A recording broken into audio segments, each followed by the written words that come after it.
You're listening to Cards to the Moon, a podcast about trading cards from both a collector and investor perspective.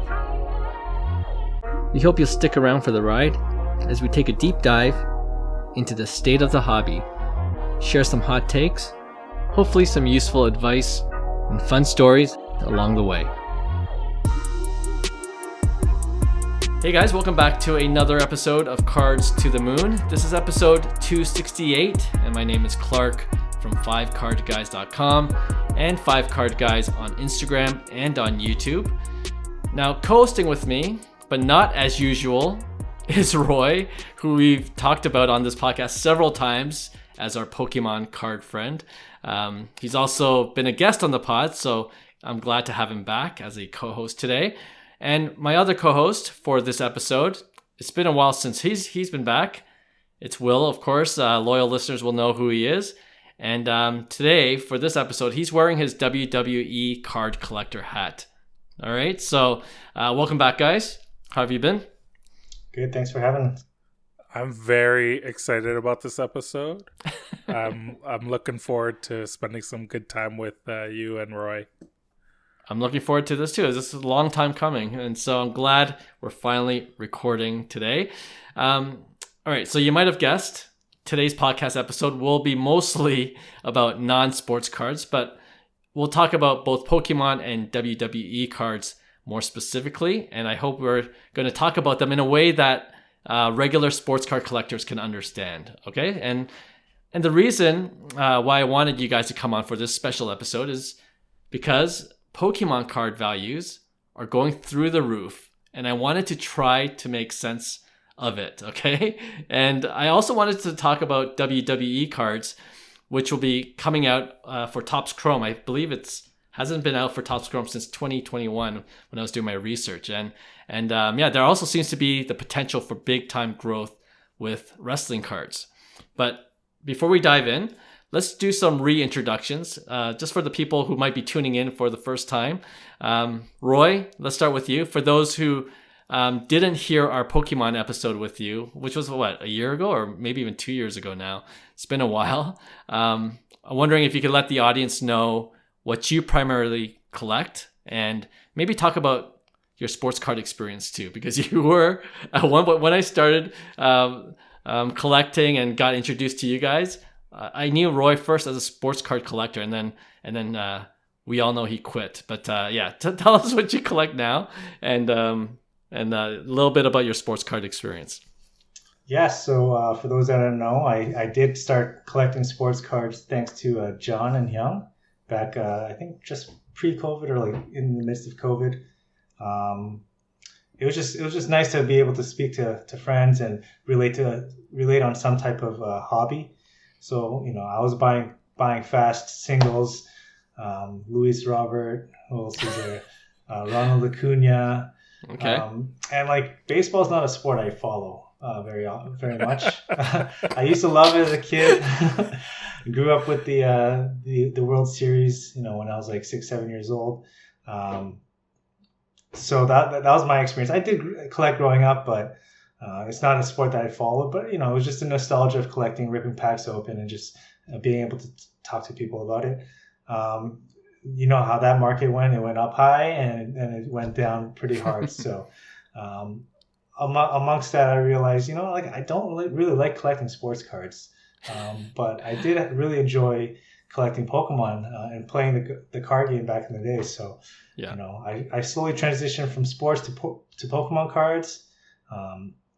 But as I was collecting Pokemon cards, I learned from my mistakes from the sports cards.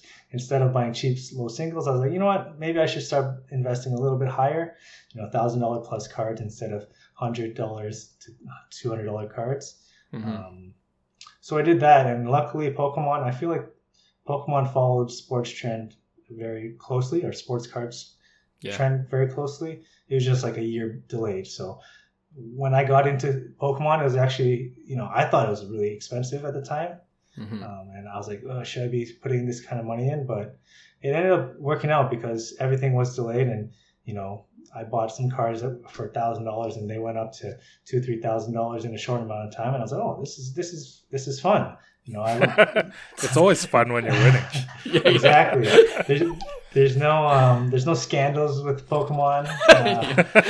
There's no injuries, none of that. So right. You look for something niche, which I was collecting, either promotional Japanese exclusive cards that don't have a similar card in the English variant, or just something a little more obscure, or some just image and artwork that I really enjoyed. Yeah. Rather than the sports baseball cards and hockey cards with them just in that pose that they always do. Right. With Pokemon, there's artwork and different artists that create these really cool images and things that you could look at and think of it as art. So sure. I started doing that. So that's kind of how I transitioned into Pokemon, and I've been enjoying it since. Nice. I love how it sounded like Roy got peer pressured into collecting baseball cards. He's like, well, who's Luis Robert? Yeah, I had no idea. Who's Keston Huira? Okay. Who else is there? Gavin Lux. Here's a big one, right? That's a good one. That is a good one. Well, that I'm glad you've learned some lessons from that sports card experience, like you just shared, and applied them to your Pokemon card collecting. And that's what we're going to talk to you about a little bit later. But yeah, thanks for sharing that. You're not completely out of sports card yet, though, because if loyal listeners will know from this pod, because we shared the story before, but you made a big Pokemon/baseball card trade at the most recent Sports Card Expo in November. Can you quickly share exactly what you traded? Because we kind of shared the story, Hyung John and I, without you on it. So we just want to hear from you that experience of you trading your Pokemon cards for one specific baseball card. And what was your thought process? What were you thinking during that time? Well, yeah, we're standing in line in the PSA line for you to get your Ovechkin for your friend graded. Right. And then Will just comes scurrying over and whispering, hey, there's a booth over there. There's one baseball card, and I think it's a pure Pokemon vendor. I think we could get a good deal. He's only asking a PSA 8 comp for a PSA 9. Right. And it was a Paul Skeens Black Sapphire Bowman First PSA 9. Yeah. Numbered to 10. Numbered to 10, yeah. A beautiful card. Sweet, yeah. Yeah. So then, I got excited. I was like, okay, right now we're in this fall. What was it, fall or? What show is it? It's a winter show. Yeah, it was a winter show. So I was like, okay, baseball is always low on the off season. That's right. I could try to make some money when it comes to spring training. So I had some cards I've been sitting on for a while. So I go over, and what I did trade was a Yu Nagaba EV set of 9, which is like the 9 evolutions. Mm-hmm. So that was a sequential PSA 10 set. At the time, it was valued about 600 Canadian dollars. Mm-hmm. Pikachu Van Gogh PSA 10, which I think was $500 at the time. Right. There's a Pikachu Poke Parks PSA 10. I think it was 900 at the time. And then a sealed Luffy, Monkey D. Luffy One Piece card promo, PSA magazine promo, probably around 150 to 200. Yeah. And then I think I gave $150 cash. But what I didn't learn is don't trade for cards you don't actually enjoy, because the value of what I traded was probably about $1,500 more today than it was back when I did that trade, which was what I was trying to make. So you're trying to break even now. Yeah, exactly. So now I'm trying to break even. But it's the fun of the hobby, right? Like, it's about trading, meeting great people, and I got to interact with a great vendor. I think his name was Avik, so shout out to him. But yeah. At the end of the day, don't go for cards. Don't chase the money. Just trade for the cards that you actually enjoy, because if anything happens to Paul Skeens, I'm out a ton of money, and I don't really care about baseball cards. But if something happened to, the Pokemon cards that I do enjoy, Yeah. I wouldn't mind just keeping it. So no, valuable lesson. And I feel like Roy just got peer pressured again. yeah. just when he thought he was out, we pulled him back in. He's like, you need to get this Paul Skeens card, Roy. Yeah, you know what's really funny? Because when that deal was made, I was honestly really jealous. Because I'm the one who spotted the card. And I was like, dang, that's a really nice, high-end, low-valued card. Like, still a great card. Still a great card. Yeah. And Roy's definitely going to make money on that card. And I thought, oh, man, Roy's got this great card that he's going to sell in spring training. Paul Skeens, I think today they just announced that he's one of the 3 cover athletes for the for MLB 2K25. Like, his stock is just going to keep going up. So Roy's going to do fine on that card. But I was like, why couldn't it be me? Why didn't I have, $2,000 worth of Pokemon cards to trade in? Because at that time I was like, I don't want to pay just cash. Like, I don't want to spend that much cash. Sure. But if I had cards to trade, so I was a little bit jealous. I was a little bit sad. And so what's really funny is like I'm still sad about that deal, and now Roy's also sad about that deal. So the both of us are just like both unhappy. But that card is like Pokemon cards are just going up and up and up, and I know we're gonna talk about that. Yeah. But like at the time, like that Skeens was such a steal, and it's still gonna make tons of money for Roy. Yeah, but the that fact that the fact that the Pokemon cards that he traded are all up that much, it's like the Pokemon market's crazy. Yeah, I mean, it was just not a bad timing, because I've been holding some of those cards for like a year and a half, and they were just very stagnant in terms of price. But it was just over the past 6 months that the market has been booming. So it's hindsight for sure. Exactly. Yeah. I had fun doing it anyway. We had a story, and it's a lot of fun. Yeah, we made a podcast episode out of it too, and a nice IG reel. So I benefited from it, from just making content. That's what matters, right? I'm happy here out of the 3 of us. Okay. But Will, you jumped in. Why don't you tell us more about your sports card past, your history, and you could also include when you got into collecting wrestling cards, which is why we really wanted you on as well today. Yeah. So long story short, collecting wise, it's like everyone else's, and I grew up in that 90s junk wax era. Collected as a kid, had tons of hockey cards, baseball cards, basketball cards, and then girls came around, and that became more important. And then I got married, had kids, COVID happened, and then fell back in love with cards. Was spending too much time with my wife and kids, so I needed a little outlet. So got back into cards, and unlike Roy, I'm like super into baseball. I only really love baseball for collecting, unless it's DeMar DeRozan, which is for my PC. But I've collected, and like we talk about all the time, whether you're a collector or an investor, like a flipper, and I probably I skew a little bit more towards collector. It's a little harder for me to get rid of cards that I get. And so my PC's grown pretty nicely, and I have like most of the cards that I could ever want in my PC. And so I've gotten really bored with collecting over the last year or so. Especially during a down market where cards were just starting to drop. I'm like, oh, this is the time to just really start buying up cards I always wanted. And I'm like, okay, I did that. Now what? And so, it just kind of pivoted towards WWE. WWE, like I've always enjoyed wrestling since I was a kid. When I was young, I have memories of watching wrestling with my cousins, with my uncles, at family reunions and family gatherings. Even my grandparents, my grandmother would watch wrestling with us, because back then, you didn't need to speak English. You just kind of watch it. The good guys are good guys. The bad guys are bad guys. They're yelling at each other. They fight, and then the good guy wins, and you cheer. And so it was like something that the whole family could watch. And so as a kid, I watched it, and watched it right through like Saturday morning cartoons all the way until my teenage years.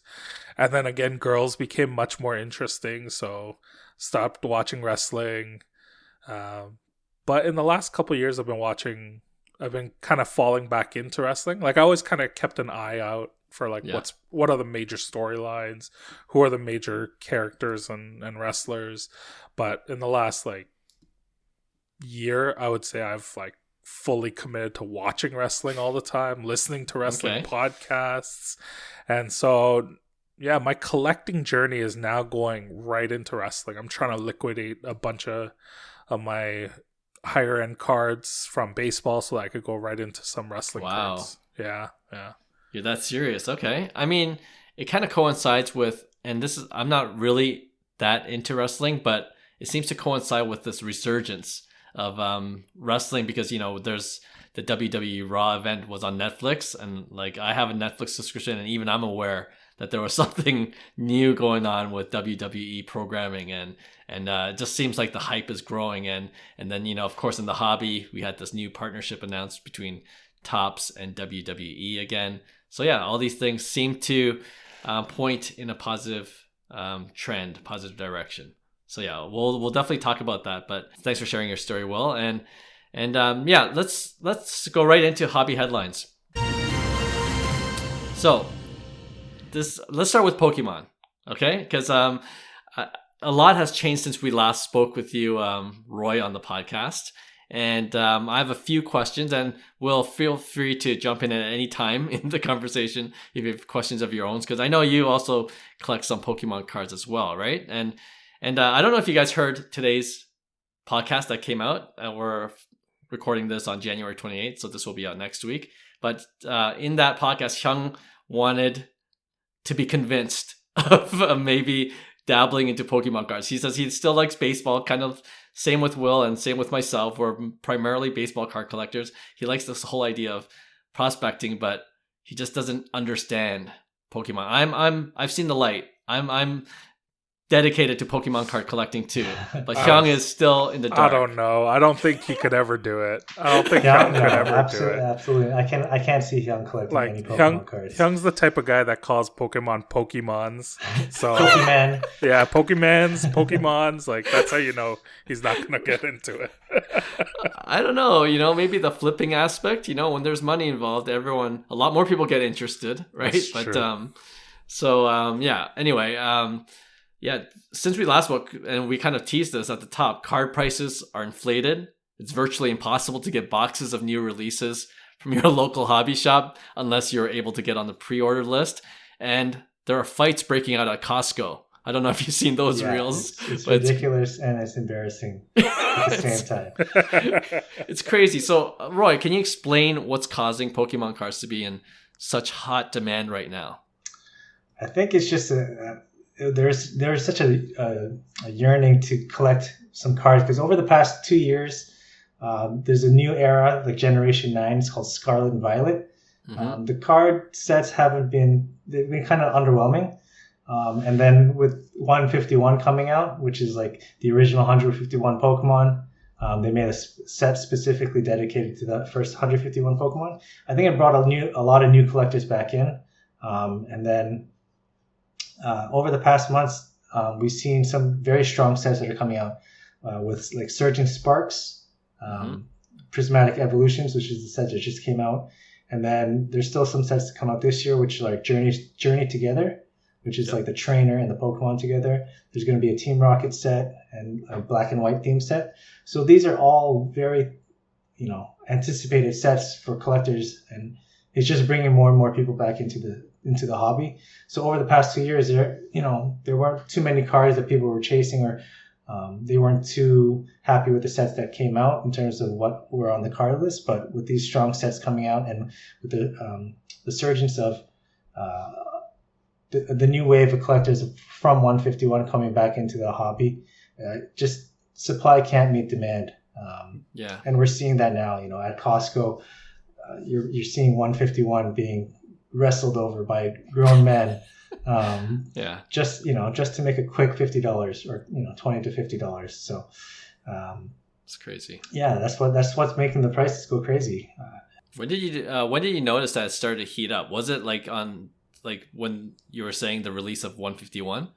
I think shortly after 151, but it's kind of when like things went viral, on social media saying 151. At first, it was the 151 UPC set that was available at Costco. Those were sitting for months. They're like 129 or something like that at Costco. When you say UPC, that's Ultimate Premium Collection. Right. Yeah. There's like 3 promo cards and a bunch of 151 packs. Okay. Yeah. Those are sitting in Costco for a long time, and then people realize this set is going to be quite valuable. And what I think people thought was it was overprinted, so they were just like, "Oh, I'm not going to touch that." But once Costco sold out, they're like, "Okay, now these are flipping for double the price." And then, when you see things that sell for double the price of MSRP, that's when you get new people coming into the hobby as well. The flippers, the scalpers, the sneakerheads. They come in and say, "Oh, we can make money. Like it's an easy way to make money. We either have to just line up at 6 a.m. or we could, just throw our bots and then just get everything that we can and then just flip it, for a higher amount of price." So more and more people flock in, whether it's true collectors, nostalgia, or flippers. Mm-hmm. It's just going to cause chaos in the TCG community, where it's like you can't buy product because there's not enough supply. So tell me, how much are the UPC, the Ultimate Premier or Ultra Premier Collection boxes going for now? I think they're going for about 250 Canadian, but I could be wrong. I haven't checked it in a while. Okay. You know why? Because I've been to Costco. I've seen them at Costco, and I've been to Costco multiple times. Still see them on those, the wooden slats, and then now they're all gone. And I'm like thinking back, I could have just bought a couple. Yeah, luckily I bought one. My wife was like, every time she went to Costco, she's like, "Should we buy a box?" Because my son collects. I'm like, "Oh no, those will be in stock for a while. Like, those aren't what printed for sure." I would always message. I message Roy like every few days when I go to Costco or when I go to Walmart. And I'm like, I take a picture of a box. I'm like, "Hey, should I buy this?"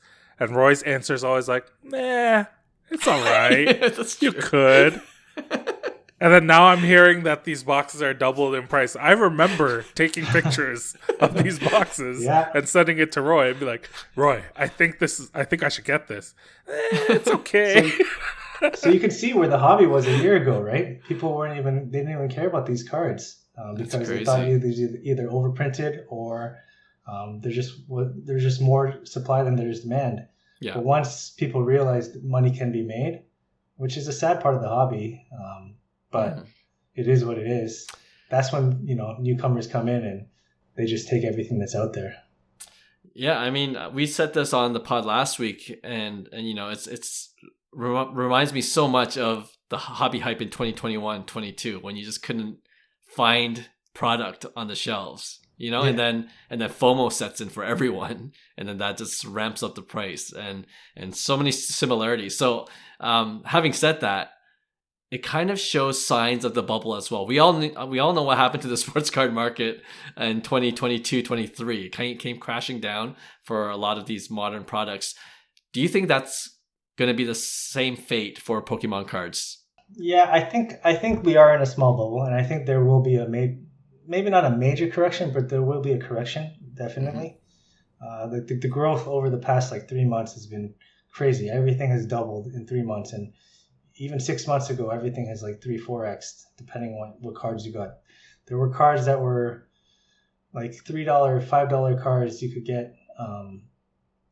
I think it's a Jesse and James card you could have got for maybe $10 a year ago, 2 years ago. Mm-hmm. Now they're going for $85. So wow. If you stocked up on those, you did well. But when things go up that quick, that fast, whether that card was undervalued or not, there has to be some type of correction. And the number one thing I see is the Moonbreon, which is the Umbreon from Evolving Skies. Mm-hmm. That card to me doesn't make much sense. Everyone claims it to be the modern day Grail, and everybody wants it, but it has a pop report of 15,000 or just under 15,000. Back in December 2023, it was $1,000.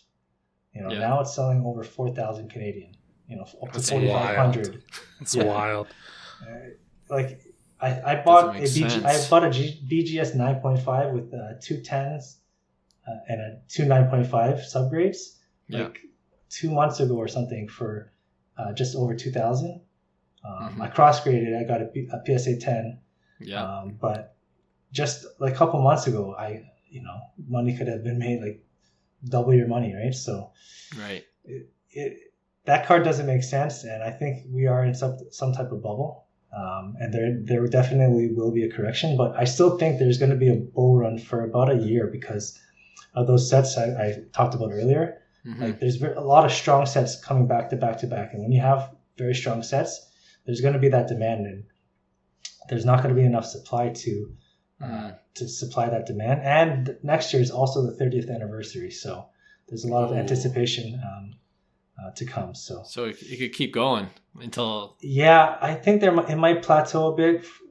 That's what I feel like it will do now, but in terms of a big crash coming soon, I don't know. It's hard to say. Maybe with some cards. Yeah. But I think there are still going to be cards that are, if you do some research and you realize, oh, this card's undervalued, I think money still can be made over the next year. Okay. But there will be a correction, I think, within the next year and a half. So, you talked about the Moonbryon, and another card that kind of, for me, doesn't make any sense is the Pikachu Van Gogh card, which we both have PSA 10s of. And it actually belongs to my wife. I gave it to her for a Christmas present. I'm like, don't you want to sell? She's like, no, it's mine. So I can't really go sell it. But then, I tell her like, oh, it's past $1,000 Canadian now.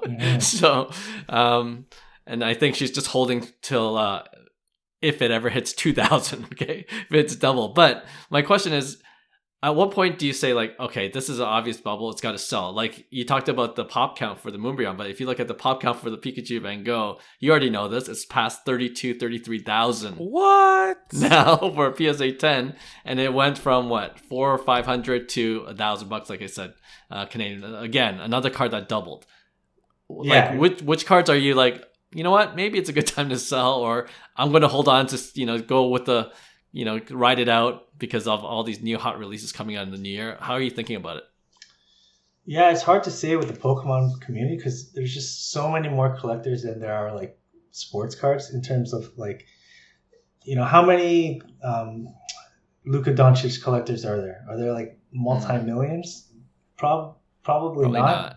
Yeah. But for a Pikachu collector, there will be from all various age groups, right? And whether you bought that card at $200 or $1,000, like you're still happy with the card, right? You have a stronger attachment to those cards, yeah. Yeah, exactly. You could have 10 different types of Pikachu cards, all worth a certain amount of money, but to you, it's just like I'm a Pikachu collector, and that's what I'm going to collect, whether the price is high or not. But yeah, again, it's hard to say whether I think that card will go down, or logically to me, like I'm going to be selling mine soon. If it hits like 1,500, I'm selling. But the market, the community never ceases to confuse me or amaze me, saying like, if it goes to 2,000, even 3,000, I'll be flabbergasted, but I'll be like, I'm not surprised at the same time. So, right. Yeah. No, it's kind of crazy. And I actually teased this on a previous episode too. I made one Pokemon card trade where I had the Charizard and the Mewtwo, the ones that go together. And I think I bought each for about $120 on average. So I was in it for $240. And then I wanted to get the Pikachu. The card I'm talking about, Roy? I showed stamp promo, the Japanese stamp promo. Yeah. Yes, it looks amazing, and that went from like 500 to 1,000, so it was valued at about $1,000. And the card that I spent, the two cards I spent, that was in for about $250. That's also increased in price to 1,000. And while I was making this negotiation and this trade at the FanCon that I was at recently, the guy was saying, "Oh, this is a great card. It's going up." And then I was like, "Yeah, these two cards are going up as well." What isn't going up? Yeah. Yeah, and he's like, "Touche." It's like, that's a vendor for you, just trying to sell the highs, right? But you got it. Yeah. but this growth is very similar to a bubble that happened in the Japanese market. About May, June 2023, the Japanese market saw like a crazy boom spike, similar to this one, but probably even faster. Yeah. But I don't know if it was manipulated. Like, it was manipulated by card shops because they were putting out card lists saying, "Hey, these are all the cards we're buying, and we're buying them above market price."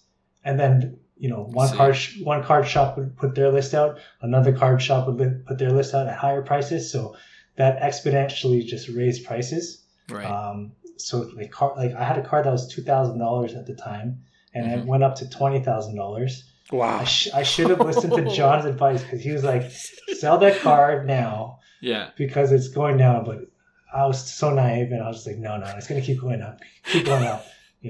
But lo and behold, it crashed. And it's probably around 3,000 now. But I could have bought 6 more of those after I sold it at the high. But dang. Yeah. It sounds like NFTs. Yeah. It sounds like went to extreme highs and then it's come crashing down. But you never know. Like, it could be like we always rationalize. Oh, it could be the next Bitcoin or something like that, right? Yeah, exactly. So, but I do like with the English market. I feel like we are following a similar trend, just on a slower timeline. But yeah, I definitely feel there will be a correction, especially if there's a financial crisis of some sort and people need funds, they'll be selling off their collections and then liquidating. So, yeah. That makes sense to me. Yeah. I also want to talk about sealed wax, right? Because it's also going for a premium. And obviously because of some of these inflated prices of the hits that you get from these boxes. And correct me if I'm wrong, the prices seem to be the highest for the English cards. Okay. And some of our listeners, who are, I'm guessing, primarily sports card collectors, they might not know this, but there are also other sets that are in Japanese. And the confusing thing, which I had to kind of get used to, is that while the cards are pretty much exactly the same, like the artwork's the same, the only thing that's really different is the language. There's a Japanese version and the English version. And also the box sets have a different name, right? So, for example, like the Prismatic Evolutions, the one that just came out, is the English version of that set, but the Japanese version is called Terrestrial Festival. Like, it's like calling Topps Chrome the English version, and if there was a Japanese baseball card version, it'd be called Fanatics Pristine. You know what I mean? But it's exactly like, it doesn't metallic. Yeah. Has it always been like that for Pokemon sets, or is this more of a modern, more recent development? I believe it's always been like that, but I've only started collecting since 2019 or 2020. So I'm not 100% sure on the past sets. I know once I started collecting Japanese, because I'm more of a Japanese collector myself. Yeah. The sets are always called something different, and all the sets don't have all the exact same cards. So some of them are interesting. Some of them are broken up into the English sets differently. Right. Okay. So it's not exactly the same. No, they're not exactly the same.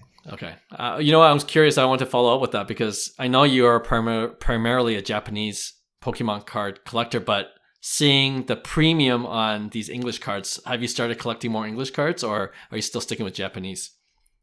So short term, I have been collecting a lot more English cards. Just so I like the Moonbreon. That's not a card I would ever have bought for myself personally. But I saw that there was potential in the card for a short-term flip. So that's what I've been doing. Lately, I've been buying the Pokemon Center stamped EV promo card. I've been buying those in bulk, and then I'm going to be sending off them to PSA. When I get them back, just pretty much sell them all. Maybe save a couple for the PC and for my son and daughter. Yeah. But I've been collecting more English just because that's where the demand is now. Right. But in the big picture, all the funds that I make, I'll be probably trying to get into a Japanese card of some sort that's more rare. Okay, and you just mentioned the Pokemon Center stamped cards. You want to explain what that is for our listeners? Yeah, so in something called an ETB, Elite Trainer Box, there's usually like 8 packs or 9 packs inside, plus some extra dice and other things for the trading card game, but a lot of them also contain a promotional card that you get for free. So every ETB that sells will have a promo card inside. And the ones that you get from retail, whether it's like Walmart, Target, your local game shop, those are all just the regular ETB. And then there's the Pokemon Center exclusive ones that can only be purchased off the Pokemon Center website. So those ETBs, I believe they come with one extra pack. They have, some of them have different artwork, but they also include the same promo card, but on the bottom right corner, there's a Pokemon Center logo stamped onto the card. Right. And that makes a big difference because some of these promo cards are, $5-10 for the regular ETB, and then they're like over $100 for the Pokemon Center stamped one. Yeah. So it's a small difference, but it makes a big monetary difference. Right. Small differences on a card make a huge difference on its value. Yeah, exactly. I appreciate that explanation because it's kind of like when I got into sports card collecting too. I don't know if this happened to you, Will, but like there's certain parallels that look very similar, but one has like some small kind of difference that make a huge difference in value. Yeah, 100%. Or it's like those error cards from like the Junkwax era where it's like, oh, this one doesn't have a period at the end of one of the sentences, therefore it's worth $30,000. And you're like, what? Yeah, exactly. Or like the variation cards too, right? Like that's why you got to start looking at these small printed codes in the back of the cards just to make sure you are not throwing away something that's valuable. But it's like, oh, I hit an SSP? I didn't even know. Yeah, right. Yeah. How many SSPs do you think you just threw away without knowing it? It's got to be a handful, I'm sure. I got a couple more, and then we'll segue to wrestling cards because I want to hear from Will too. But I don't know if you can answer this, but I'm going to ask: if you're trying to make money on flipping Pokemon cards or collecting Pokemon cards now at this time during this bull run, is it possible? Do you think, or everything's so high it'll be really difficult to do that? Yeah. It's tough because so many cards have gone up so much in such a little amount of time that you really have to find like a niche in terms of what you're looking for. Like I said, the people that, either it was the foresight of the Team Rocket set that's coming out and that's why they bought the Jesse and James cards and saw a huge spike, or whether it's like, something like this, trying to find these promo cards on the cheap and then hopefully they go up. Because the set just came out. There's definitely money to be made in terms of flipping, at least in the short term, because we are in a bull run. Yeah. But you got to find your lane. I don't advise anyone to spend like too much in terms of on like high end cards like the Moonbreon, which has already skyrocketed.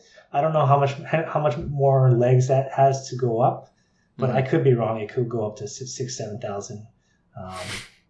Sure. Because everyone that's said that card doesn't make sense and it shouldn't be this much money, they've been wrong every month right. since that card is released, right? So I gotta stop paying attention to that because I might just FOMO in and then that's when it's gonna come crashing. So I'm just not gonna even look at that card.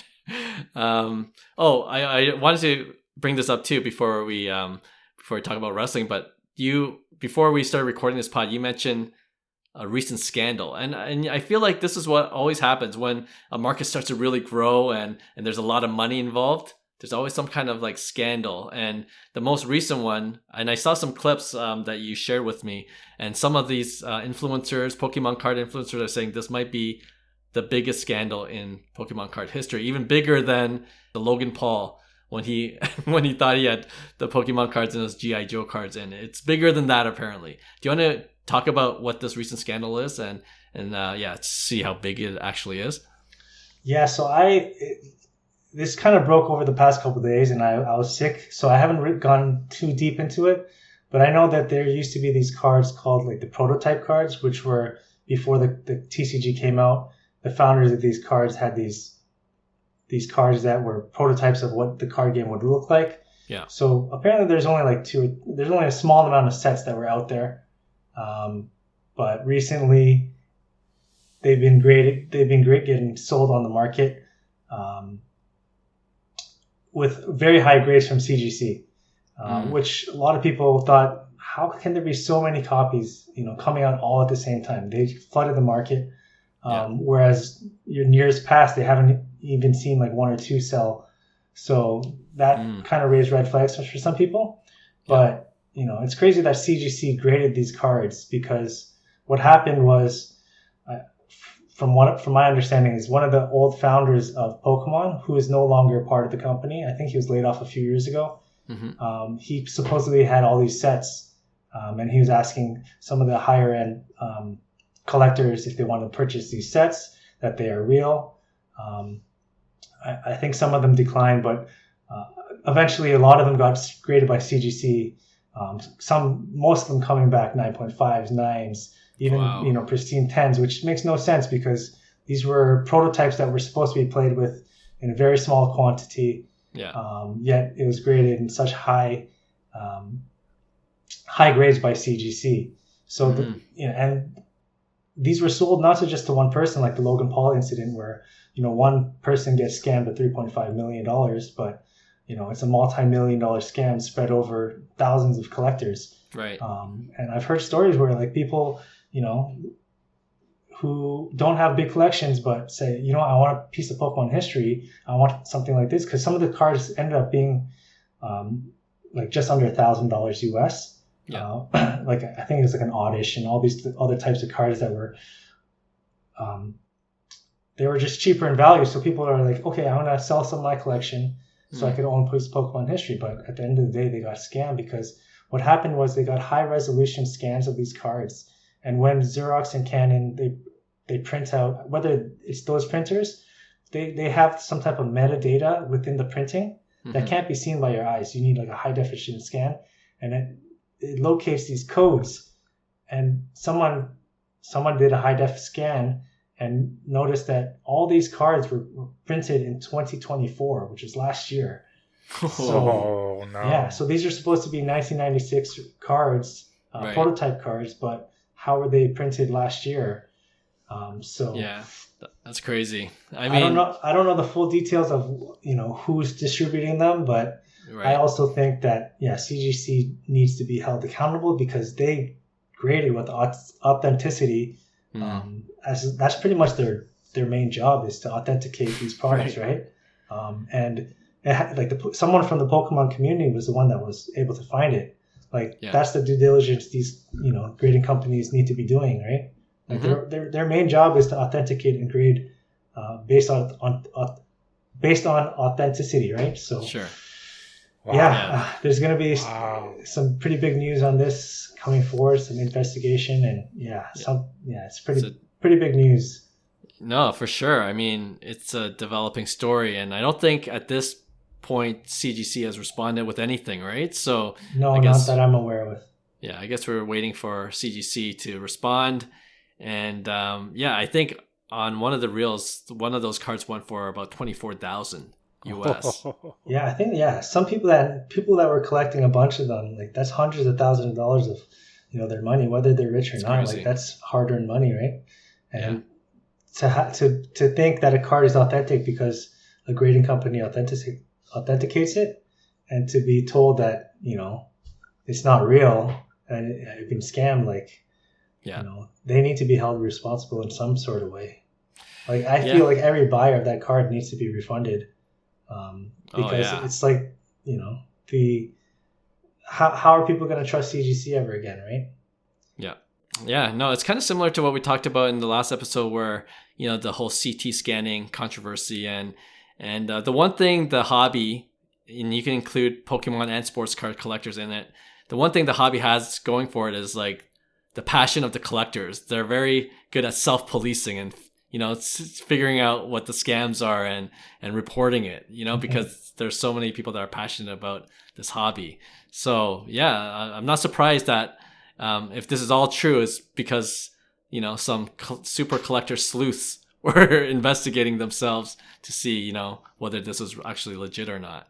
But it's just another lesson, I guess, when things start to go up in price and there's going to be scams and frauds, and you just got to be really careful right?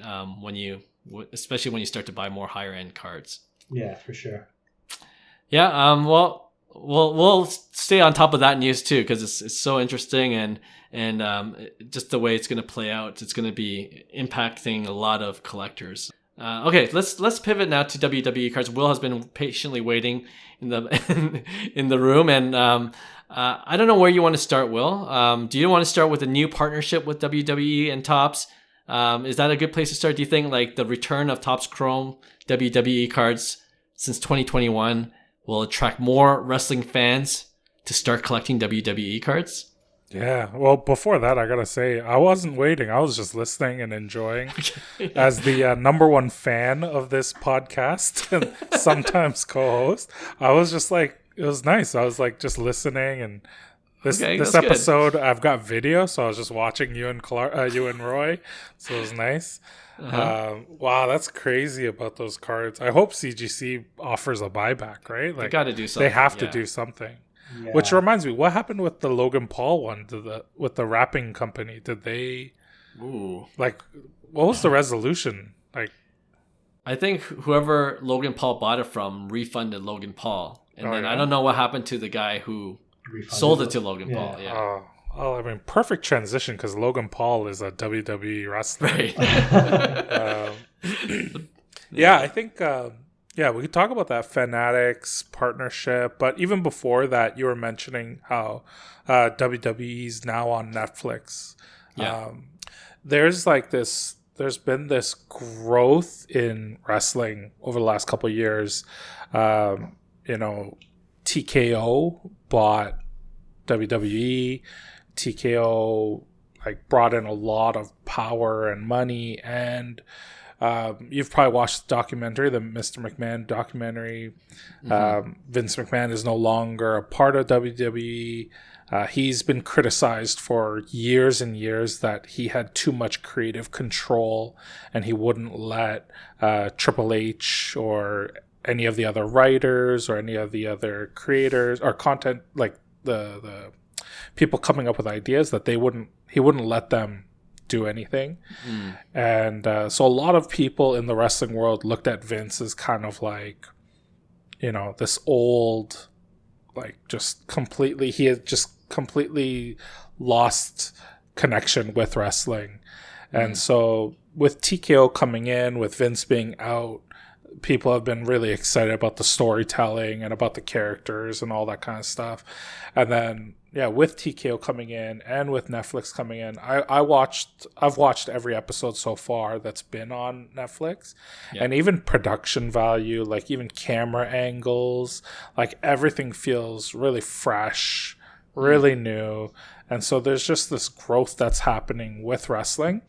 I was looking at some rating stuff, and with Netflix it's always a little tough because they don't really tell you numbers.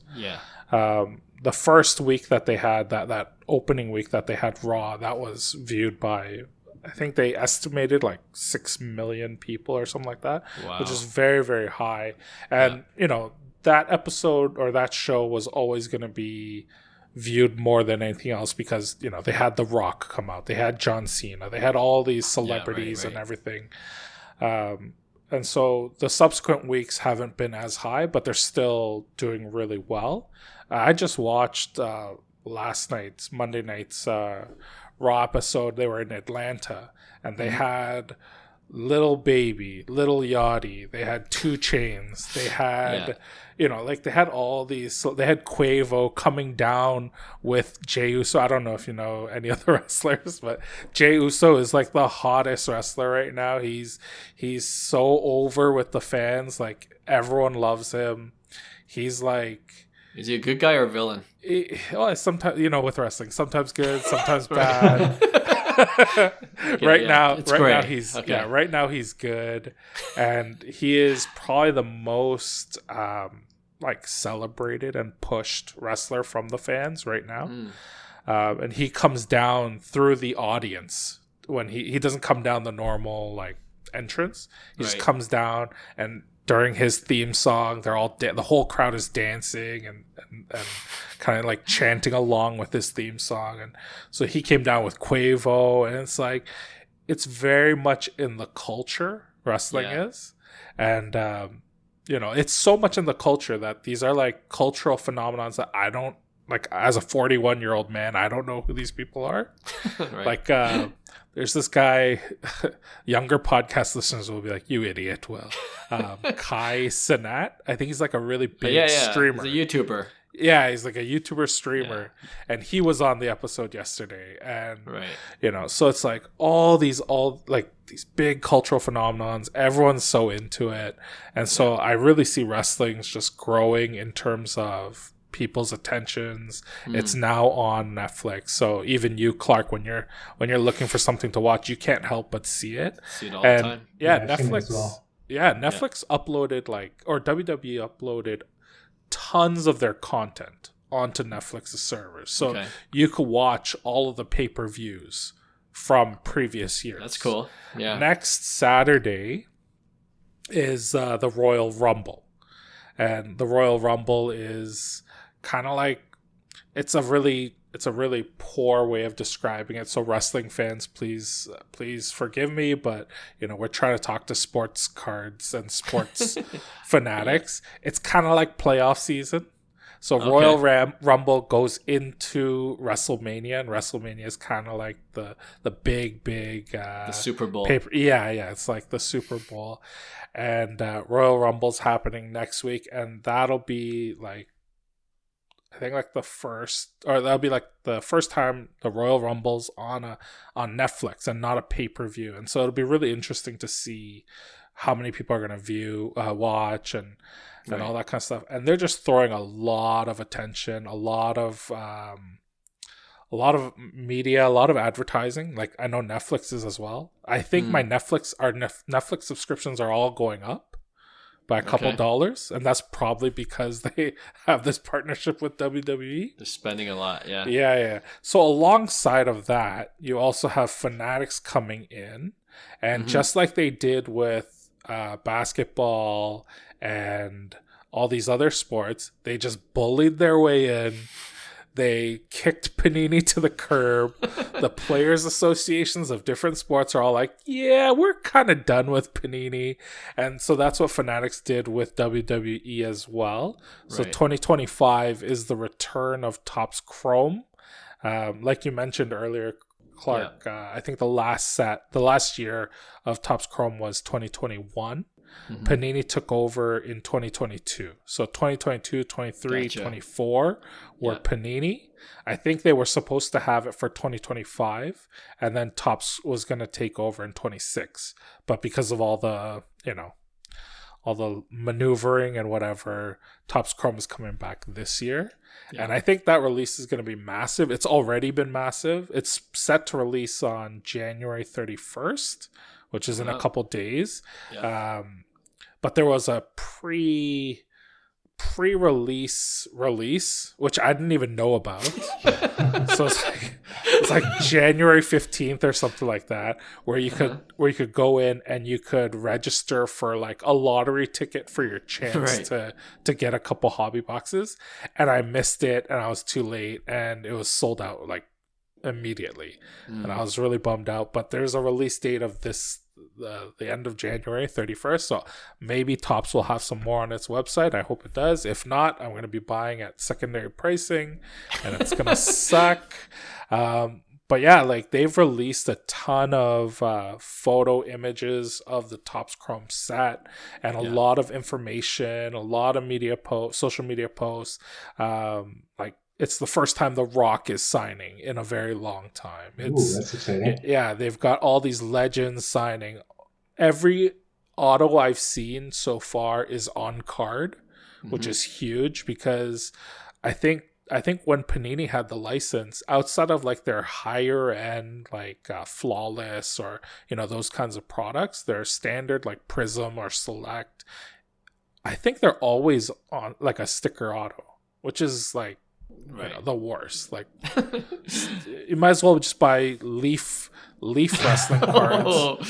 Throwing Leaf under the bus. Okay. No, I'm saying Leaf should not be devalued, because it's essentially doing the same thing that Panini Prism was, or Select was, right? So So it looks like they're all on-card autos. For Panini for products. No, for Topps Chrome coming up for the 2025 release. It's going to be all on-card. Right, so, on card, yeah. So I think a lot of people are excited. A lot of people are looking forward to it, and like the weight of Fanatics, like that partnership is huge. Clark, way back when we were talking about going to Fanatics Fest in New York City, I was originally all in. Right, I was lying to you guys, you and Hyung. I was like, "Yeah, I'm totally in," because at the time I was in, and one of the main reasons I wanted to go is I saw the autograph list, the autograph, like sessions. who was, and there were so many top tier wrestlers, and I was like, "This is amazing! I'm gonna go see some of these wrestlers." At the time, I was a little embarrassed because I was kind of hiding my wrestling obsession from my wife. And from everyone. Yeah. And so I'm humming and hawing, like, oh, should I go? Should I not go? Should I buy these autographs? Like, they're like pretty expensive. Yeah. Should I buy it? And then while I'm deciding, every athlete, every wrestler just sold out. Every single one. And then at that point, I'm like, okay, well, there's no point in going to Fanatics. That's the main reason I wanted to go. I can't even get any autographs. And you and Hyung saw it when you were there, right? The wrestlers were having the biggest turnouts and all of that, and so you see what Fanatics can do by bringing in these top tier athletes, top tier wrestlers.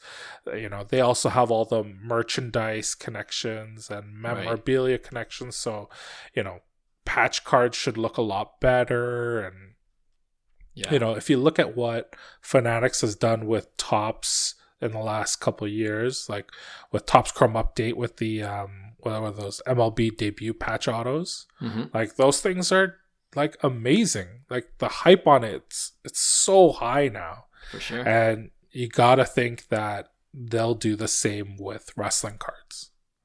So yeah, I'm looking forward to this release that's coming up. Yeah. What I will say though is Topps year in year out, where they really struggle is having good inserts. Right? I think the nicest looking inserts I've seen recently is the Helix set. The Helix one, the Color Blast ripoff, the fake Color Blast. Yeah, right. Yeah.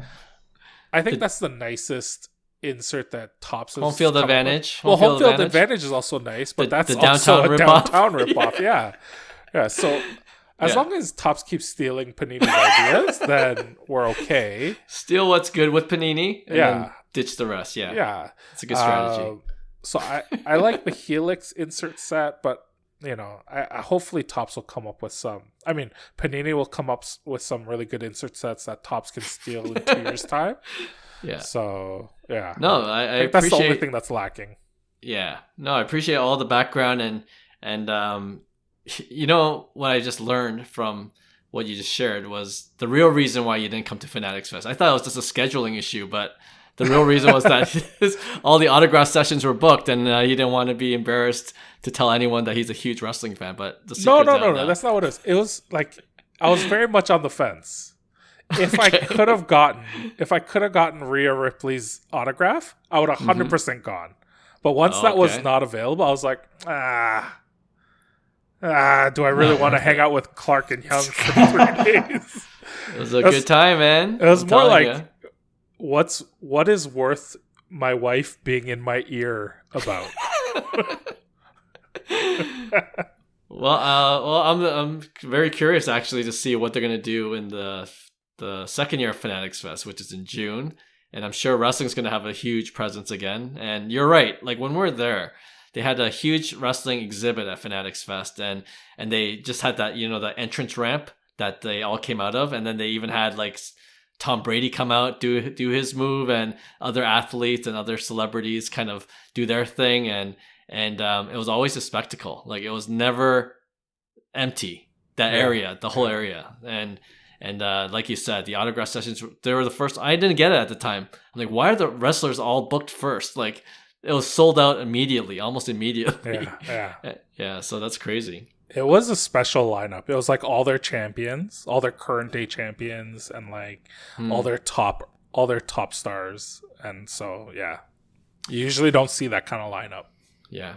You know, like I already see so many similarities between Pokemon card collectors and wrestling. The collectors are just hardcore diehards, right? And I think that's what sustains and can sustain the market for the cards that are coming out and for cards that already exist, right? One thing I did have a question about in terms of wrestling cards is, and I don't know if you remember, I interviewed a guy named Sports Card Nobody, and Shane, his name was Shane, and he was into wrestling cards, vintage, and he it was a good episode because he taught me a lot about wrestling cards in general. But one of the questions I asked, and I want to get your thoughts, is that a lot of the value of WWE wrestling cards, I would imagine, it's dependent on the storyline, right? Like if there are fans that really like this wrestler, and doesn't the storyline kind of almost dictate, you know, the popularity of the character? And if that's the case, then in terms of someone like Hyung who likes to invest in players, he wants to invest in a wrestler. There's no way of knowing, isn't there? Like unless the wrestler is already a main character like Roman Reigns or Cody Rhodes. You know what I mean? Yeah. If you're trying to speculate, is there an equivalent essentially to prospecting in wrestling? Oh, I don't know how you could prospect in wrestling, but at the same time, there is like, you can see young stars that are getting pushed by their creative. So there's a guy, Braun Breaker. Even before I was really into cards, I remember going to one of our local card shops here in Toronto, Mint Inc., and they were saying like, I remember just a couple of the guys in the back were talking about, oh, this guy Braun Breaker, he's supposed to be really good coming up. And if you look at it, he's like the son of I want to say Rick Steiner, not Scott Steiner, the Steiner brothers. They were like wrestling tag team. Yeah. And so he was coming up, and you could tell that they were going to really push him. And now he's the Intercontinental Champion. And he's like a runaway freight train, literally and figuratively. Like one of his moves is he runs around the ring, like runs full speed, and then he spears the other wrestler like he's a runaway train. And with him, it's like, you could see it. Like he had star potential. He comes from, you know, he's like a second generation wrestler. He's got the pedigree. Yeah. He's got pedigree, right? It's like Vladdy, you know? Yeah. And so sometimes you see a wrestler like that, and you could be like, oh, I could put some money on him. But then, you know, for every Vladdy Guerrero, there's a Kevin Biggio.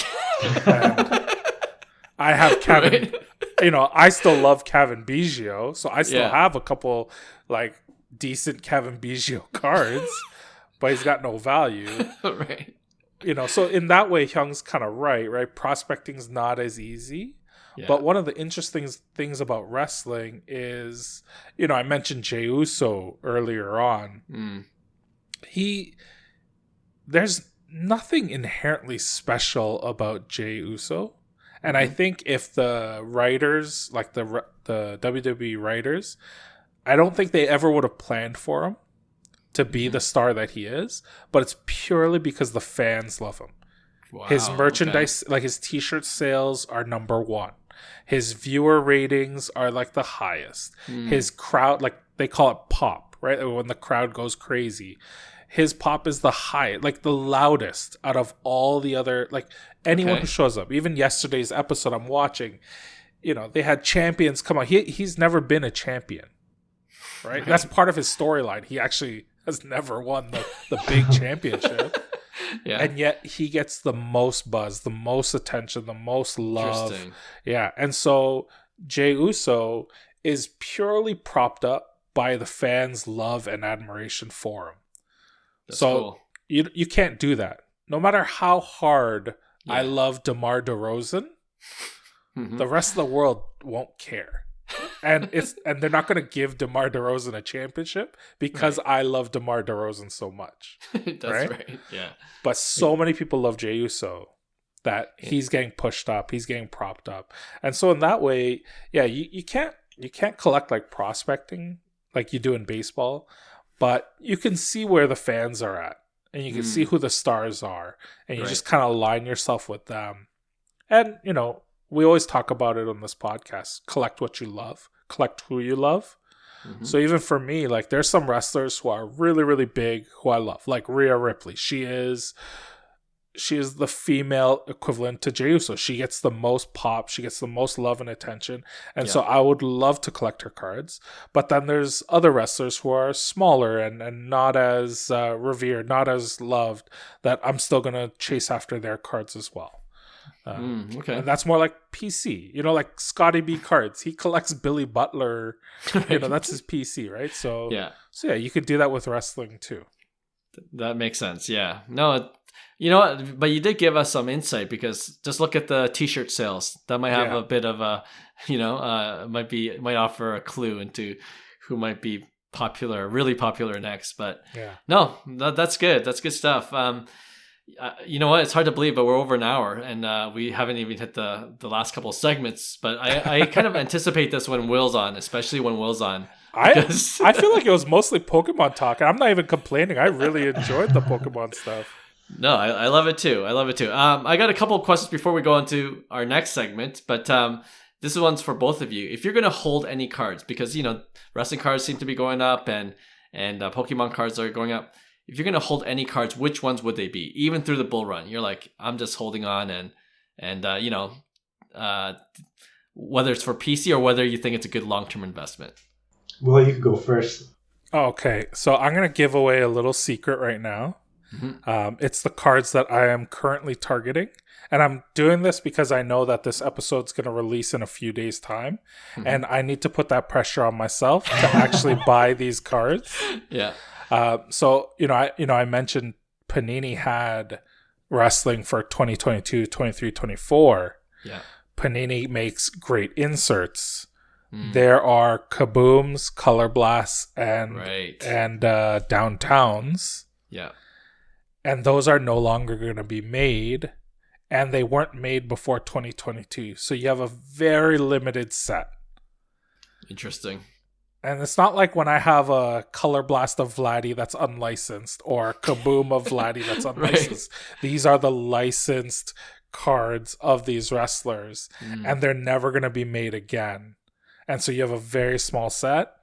Yeah. So I am looking to buy a ton of those Color Blast Kabooms and Downtowns over the next week. And if you look, like, hopefully when our viewers or our listeners are listening to this podcast, they'll go to Card Ladder or Market Movers and they'll look at recent sales of those cards and they'll be like, oh, those are Will's. Will bought all of these cards within a 48-hour span. So that's what I'm targeting.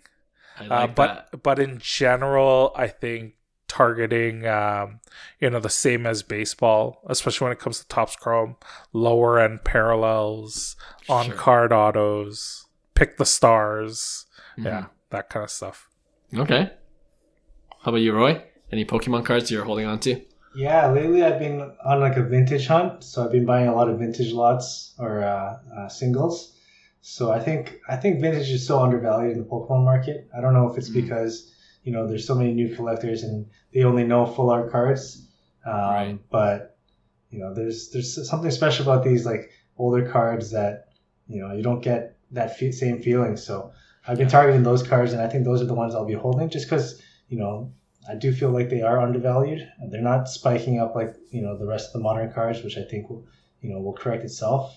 But I think long term these are going to be pretty safe, because if you look at modern has only been around, like at least the ultra modern stuff.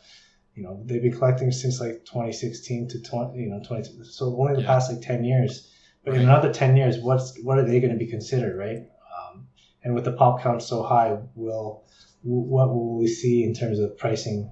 I think vintage is the play for me in terms of long-term hold, because those are cards that aren't going to be printed again. Those are cards that are going to be so nostalgic to the original playing card game. So that's what I'd be targeting. I like that. No, I like both those plays, and you're absolutely right. That doesn't make sense to me in terms of why vintage isn't more popular than it is now. And especially, you kind of mentioned, we didn't really talk about this, but with the ultra modern, there could be reprints, which surprised me at first. I'm like, what? They're reprinting more cards? Yeah, they have to.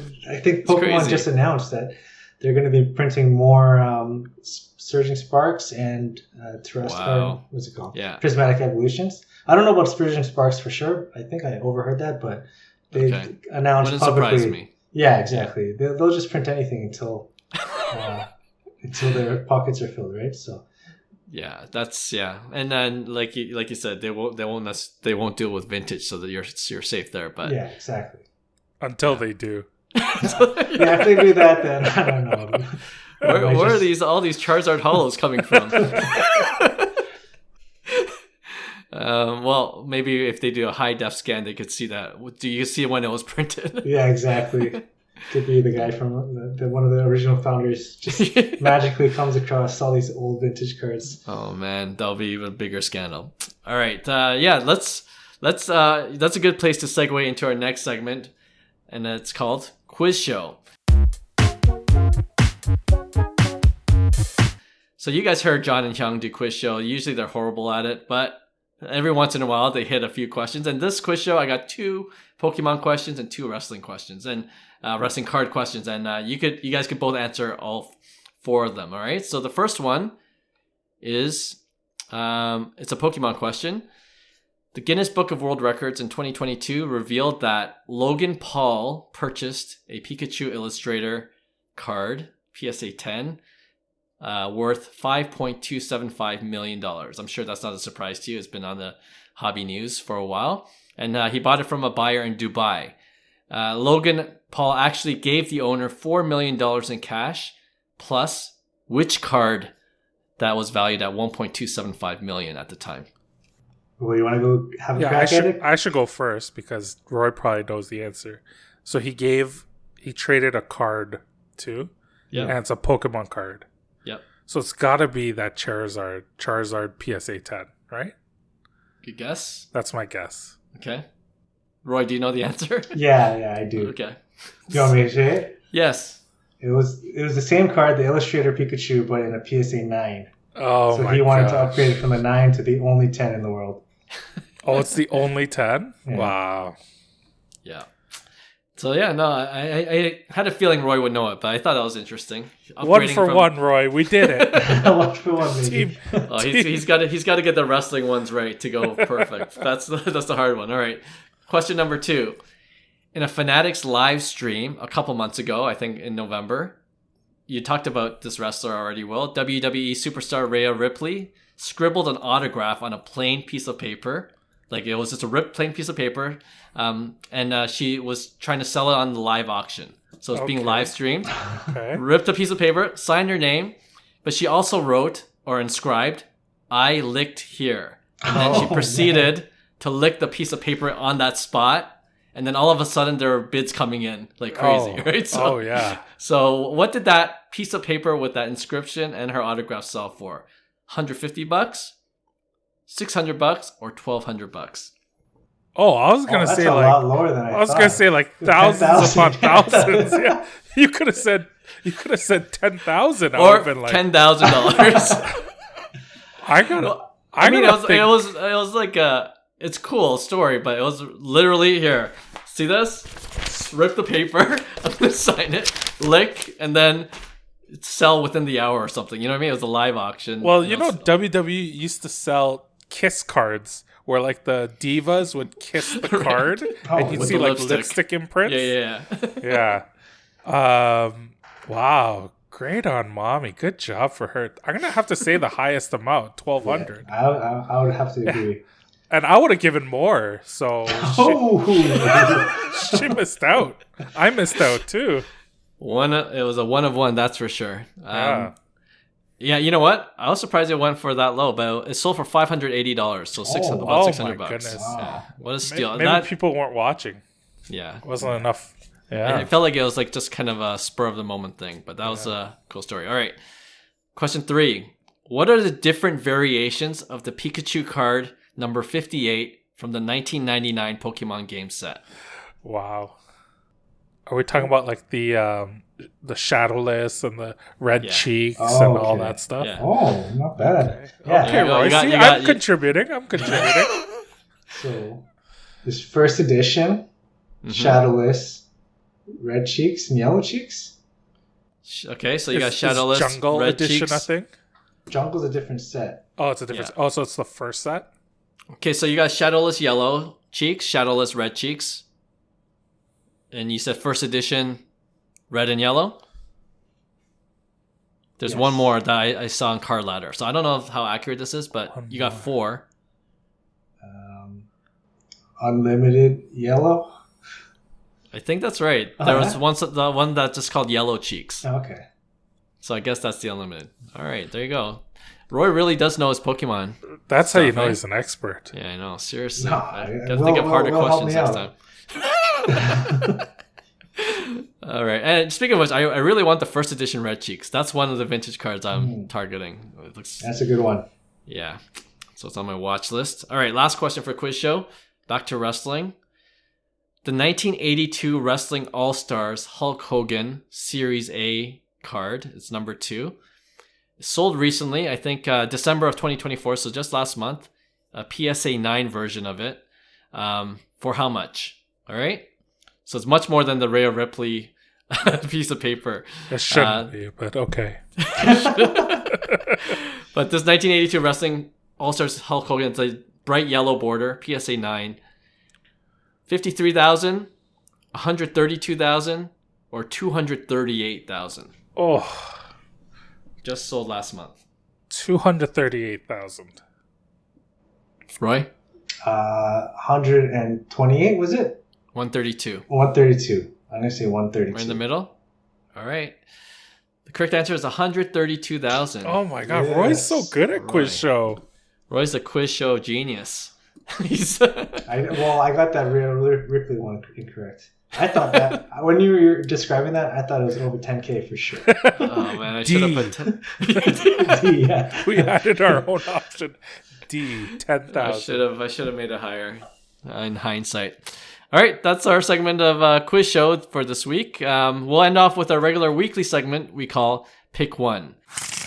So you guys know how it goes. We throw out a couple cards, and I think this is going to be a Pokemon-themed Pick One. So Roy, why don't you start things off for us?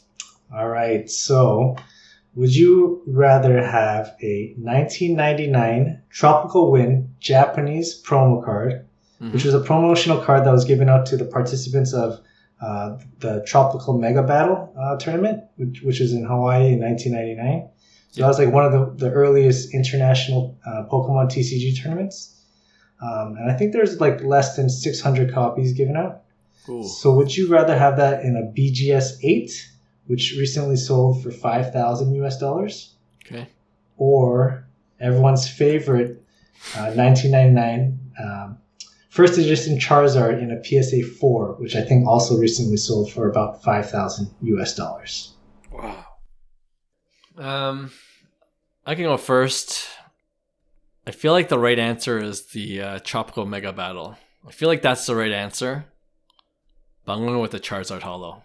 I just feel like that's just, a card that most people will identify, right away. And I feel like the demand will be there over the long term. And really, the Tropical Mega Battle, I only heard it for the first time right now. So only a hardcore collector or a Pokemon card fan like Roy would know this. So I'm going for the Charizard Holo, even with the lower grade. First edition too. So yeah, that's for sure Charizard.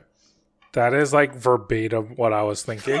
It's like Roy showed me this card and Roy could tell me, Will, this is the card you have to buy. It's so rare. It's like from this tournament. It's in Japanese. Yeah. All this stuff. And I just look at it. I'm like, that's Psyduck. I don't like Psyduck. I don't care about Psyduck. I don't mess with him. I didn't even play with him when I played the video games. right, on my Game Boy. Like, I didn't even play with Psyduck. I already had other Pokemon I had in my rotation, so I would have picked Charizard every time. Yeah. Roy, what are you doing? You're making a sweep, or? No, I'm definitely Real collectors versus fake collectors right there. Well, I don't know. I enjoy Japanese cards and Japanese promo cards, and I think this one is just, there's something special about the artwork. Psyduck and Jigglypuff are hanging out on a hammock in Hawaii. Oh, I didn't even see Jigglypuff. Oh, yeah. Does that change your answer? No. And just like the story behind it, like it was only given out to the participants that were that part's to cool. To the one of the earliest international tournaments, which is I think now called like World Championships. Yeah. Now known as World Championships. So something like that with the rarity and the artwork, I think that just speaks a lot more to me. So I would go with the Tropical Mega Battle, Tropical Winds card. Good one. I feel like that is the right answer, but Charizard still. No, there's no right answer. Just collect what you love, right?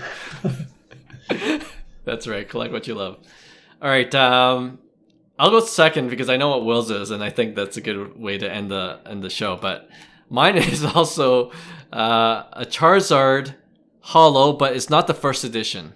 Okay, so the Charizard Holo, it's from the 1999 Pokemon game base set.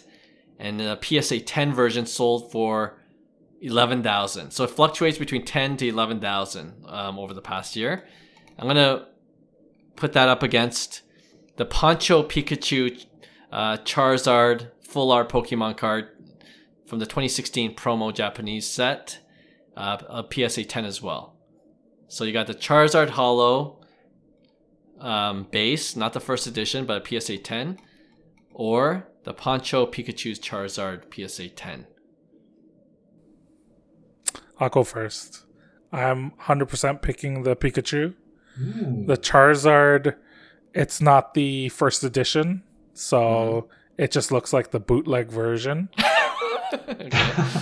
And then also, like, it's purely a preference thing. Like, I grew up playing Pokemon, like, on my Game Boy. I loved Pokemon. I loved Pikachu. I also watched the show when it first came out, and obviously Pikachu was special with Ash, like had a special relationship. So I'm gonna go Pikachu for sure, just because I love Pikachu more. Okay. I don't understand why the whole Pokemon world loves Charizard. He wasn't even one of my 3 starter Pokemon. Like, I never picked Charmander. Who did you pick? Squirtle. Of course I picked. Oh no. Yeah, of course I picked Squirtle. I don't understand why Pikachu is not the most powerful Pokemon. I never grew up with Pokemon, but the popularity of Pikachu is obvious. So I just assumed that Pikachu would be the strongest or the most, dominant. But when I start to research more about Pokemon, it's like, oh, Pikachu is just a cute character. Yeah. He's a fan favorite. He's Jey Uso. He's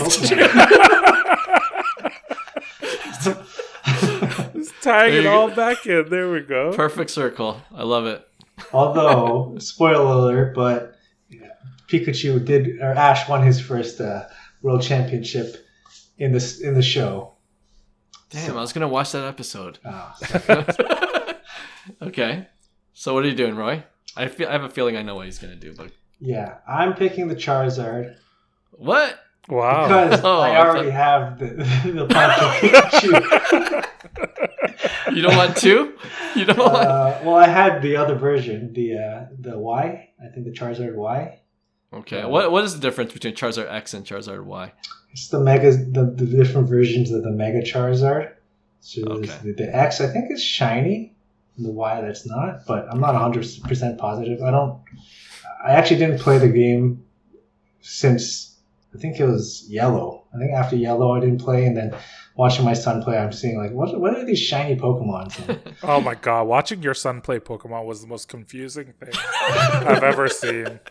It's like, why is that guy frozen in diamonds?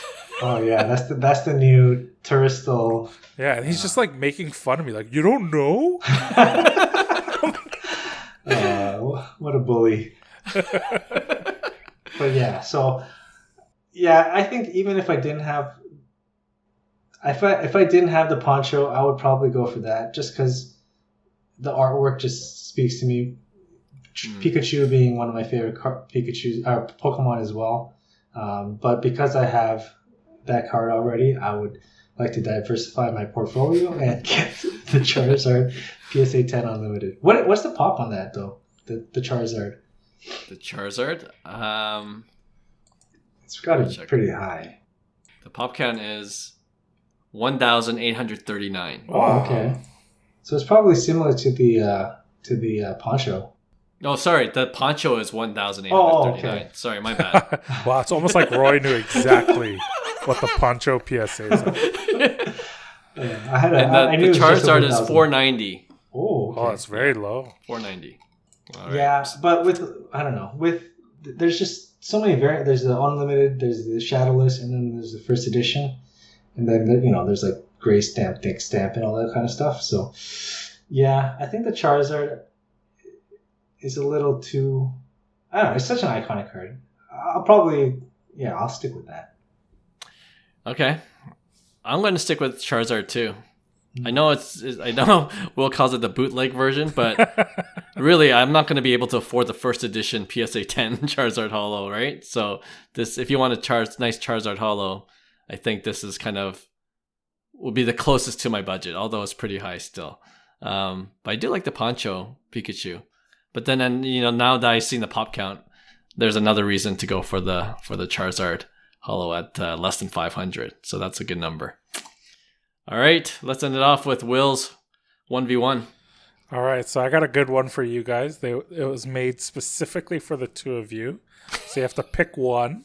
The first card is the Pokemon Japan promo Mario Pikachu in a PSA 10.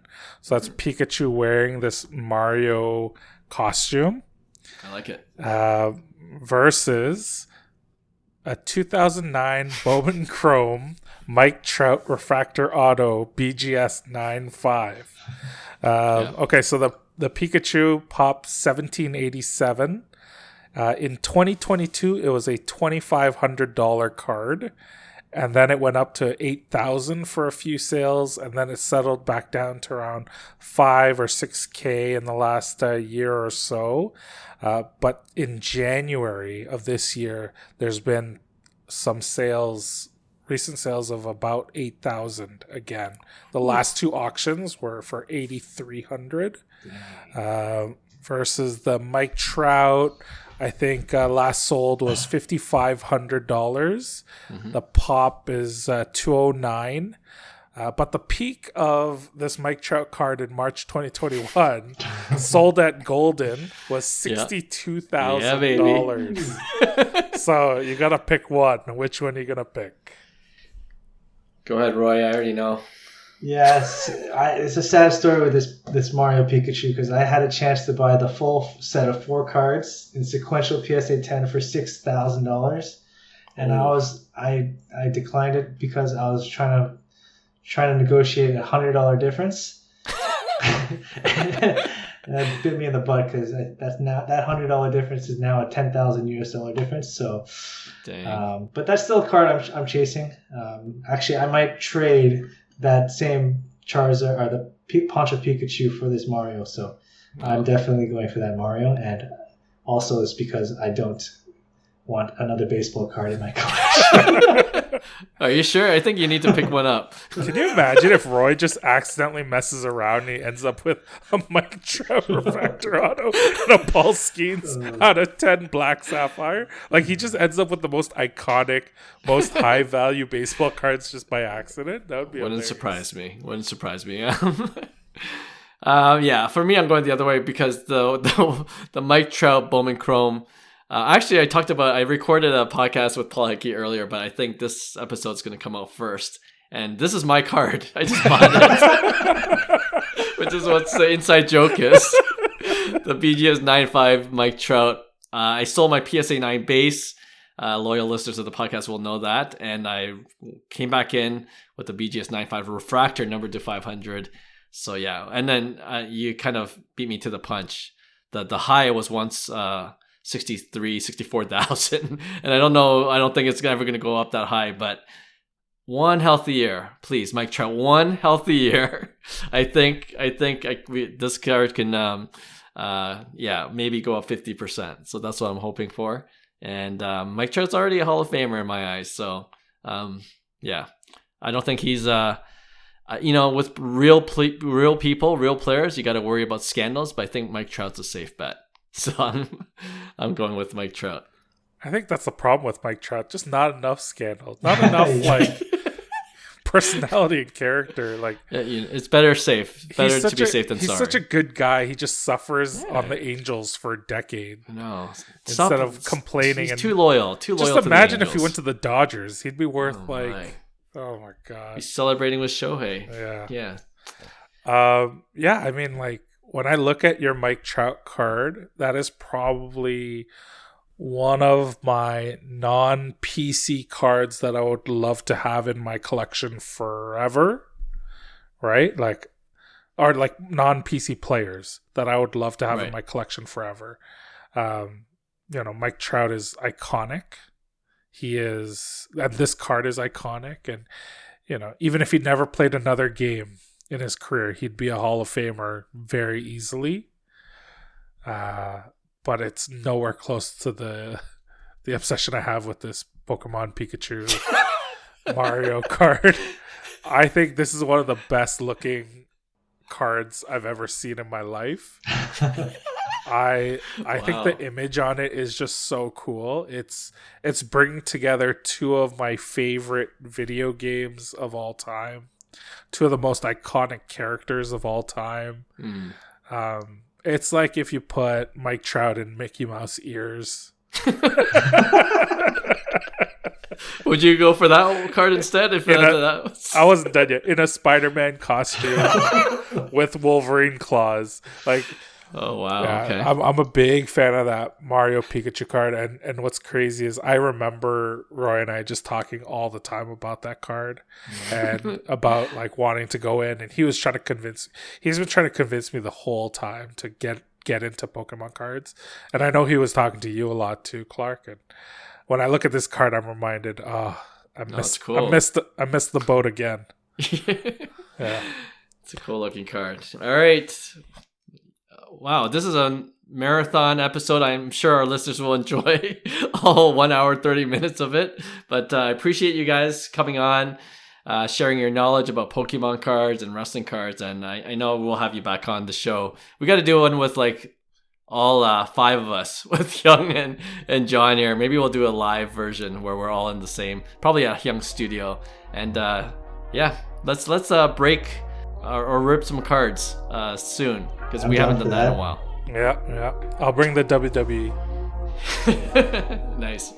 All right. Thanks to all our listeners and subscribers. We appreciate you guys. And we'll have a brand new episode for you guys next week. Talk to you then. Bye. Hey, thanks for listening to Cards to the Moon. We'd really appreciate you subscribing to our podcast wherever you listen to your podcasts. And you can also connect with each of us on Instagram at 5cardguys, or you can follow Hyung at Integrity Sports Cards, or John at TradeU at Recess. You can also check us out at 5cardguys.com. Thanks again, and hope to connect soon.